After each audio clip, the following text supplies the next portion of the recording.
সকালবেলায় পাখি তার আহারের খোঁজে বেরিয়ে যায় লোক থেকে লোকান্তরে, বন থেকে বনান্তরে।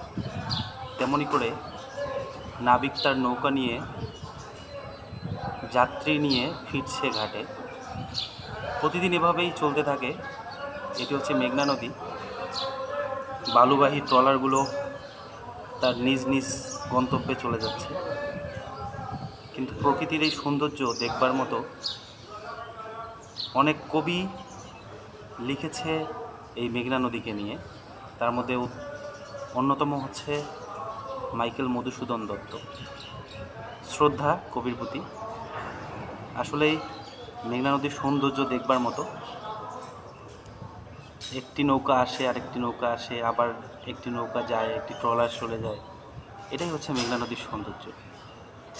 দেখুন, সকালের একটি সানশাইন মর্নিং আমরা দেখতে পাচ্ছি, আর প্রকৃতি যেন এখানে এসে মিলে গেছে।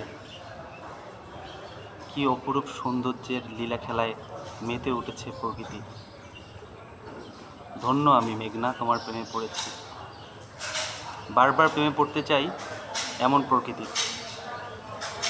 আর আপনারা যারা দেখতে চান তারা অবশ্যই মেঘনা নদীর তীরে এসে মেঘনার এই ভালোবাসার যে অপরূপ লীলা খেলা একদম কাছ থেকে উপভোগ করার আমন্ত্রণ রইল সকলকেই। ধন্যবাদ, ভালো থাকবেন সকলে।